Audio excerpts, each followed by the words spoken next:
Detection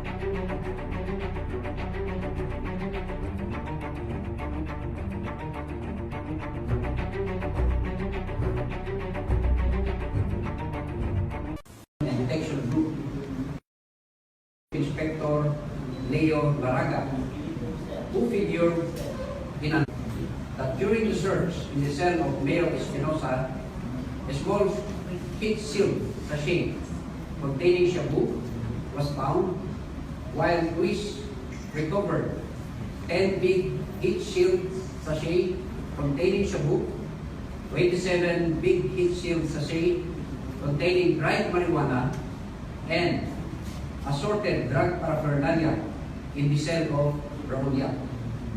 The SOCO team were able to recover one piece caliber Super 38 discharge containing who will be found violating the standard.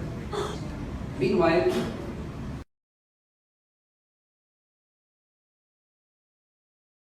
on the government's war against illegal drugs. Thank you. So the first question will come from Mayor Ilagan, UNTV, to be followed by Ian Cruz of GMA7. Stay up. Morning, sir. Sir, sa police operational procedure, tama po ba na magkakaroon ka pa ng search warrant doon sa pinduan kahit na ito ay nasa nakakulong na or government property? Unang-una, sa service of search warrant, normally that can be served against its private property.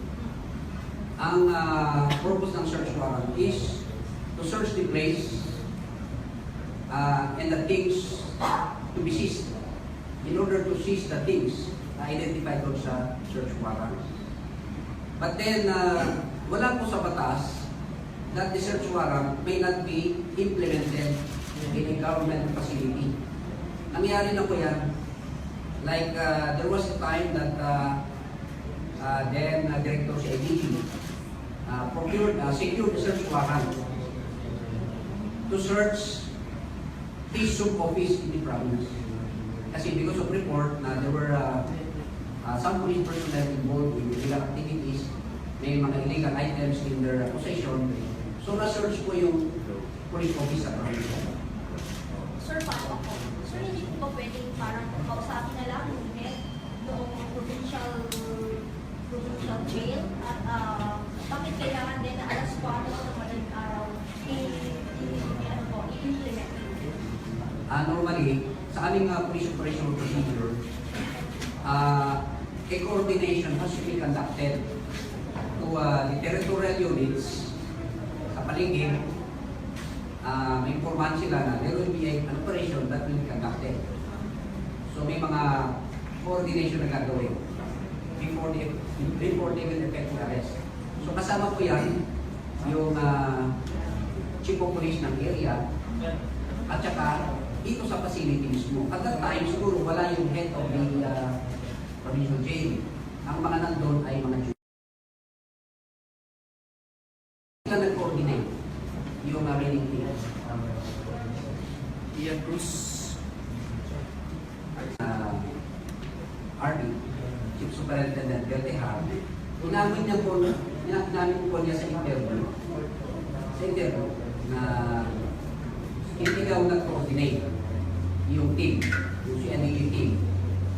But that's why we are trying to investigate this kasi there are also reports as claimed by the raiding team na nagbigay sila ng coordination notice sa operation center ng Region A.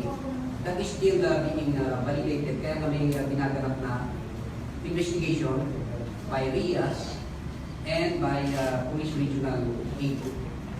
Sir, bakit nga po kailangan pang magkaroon ng search warrant? Nasa loob na po ng jail.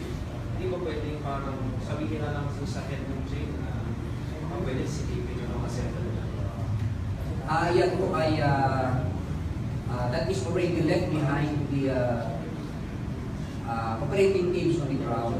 Kasi if they believe that there are illegal activities that are occurring in a certain place and there are things to be seized, it is already under their discretion to apply for a search warrant. So, sa pag-apply naman ng search warrant, there is a procedure to be done by that's being done by the judge. He has to personally examine the complainant and his witnesses. So, it has been established already that there were 2 search warrants issued by Judge Torcelo Sapare of RTC Branch 30 in Pasay, Samar. So, the way I see it, I believe the judge has personally examined the applicants who are in CNA operatives and nag-issue ng search warrant against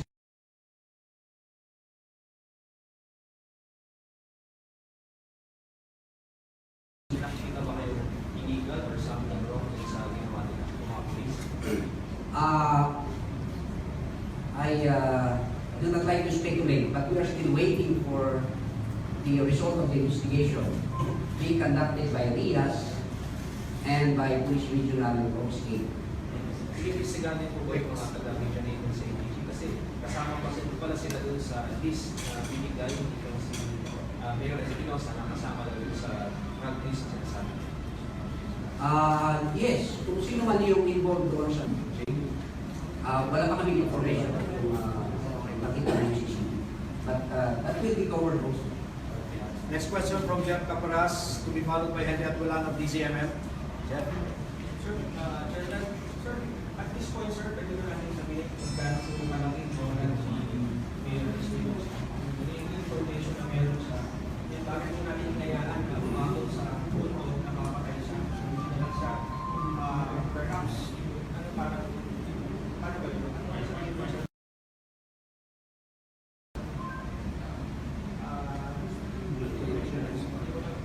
Same, sir. Well, ang facts lang dito ay allegedly, when the case was already filed, remember, a raid was conducted in the residence of Mayor Espinosa. At may mga na-recover na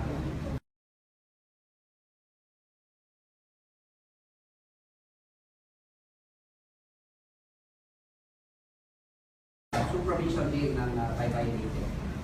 Wala na sa control ng PNP kung saan dapat ma-retain si elect Mayor Espinosa.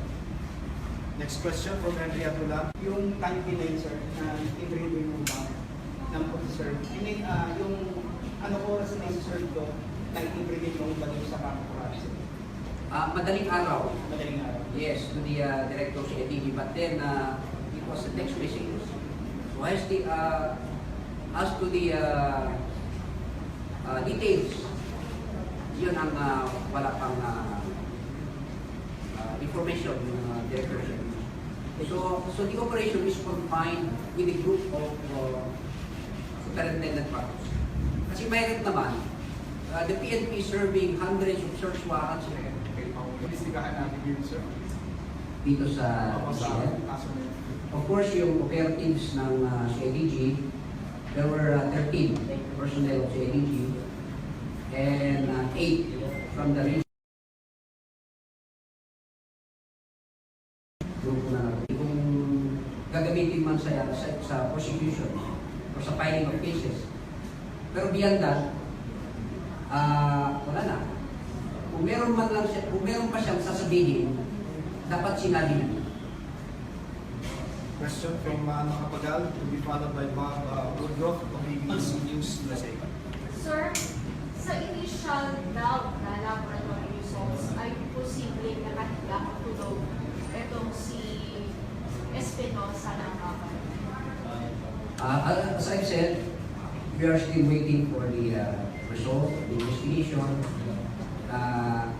It's still ongoing, including yung SOCO report na yan. We are still waiting for that report before we can give an answer kung ano ba talaga ang position ng mga namatay during the encounter, alleged encounter. Sir, follow.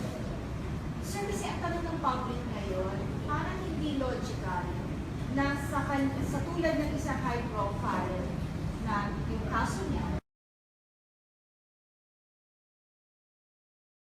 at makipag-transact ka sa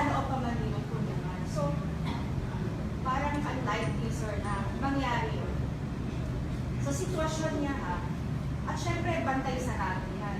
Kasi alam naman natin na medyo may threat sa life niya na hindi natin alam kung saan manggagaling. So, how come As to how these items went into the facility, yun po ang alamin sa investigation.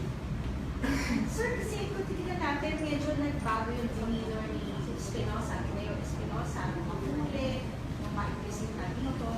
So, ibig sabihin, ganun ba siya katapang para nagpasok ng baril at drugs doon sa kanyang selda?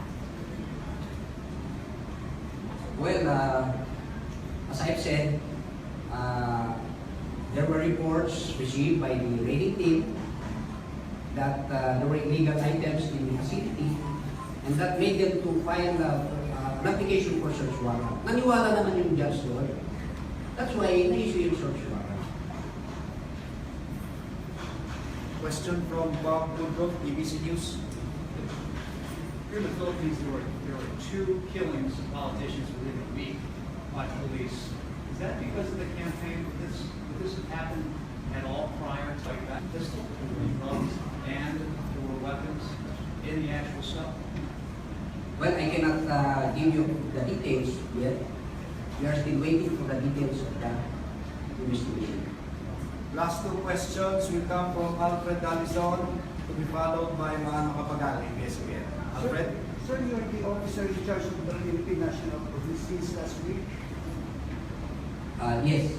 And did you receive an instruction from the President regarding the shortly after the incident in Espinosa case? Honestly, Ano ang motive and angle sa pinagdanan? well, as I've said, I do not like to speculate on the motives or the reasons. But it appears that in the service of a warrant, last Saturday, there was allegedly a resistance. So nangyari yung encounter na yun. Last 2 questions from Annalise Soberano, Bongoray. Sir, General, good morning. Sir, tanong ko lang, kasi minention niya na CIDG operatives po ang nag-operate. Kasama po yung 8 maritime. Yes, last, madam. For last. Sir, Senator Lacson said, Espinosa's killing was a clear case of fugitive and it was a massacre for the year. Any reaction to that? I heard that there will be, I think they will initiate an investigation. So the PNP is ready to cooperate in any investigation that will be conducted, either by Senate or by Congress or whatever body. Okay. Maraming salamat po. Magandang umaga po sa inyo lahat. US Embassy incident result na tayo sa investigations. Ongoing pa. Still ongoing. Okay. General, CCTV hawak nila pa ng PNP? As I've said, we are still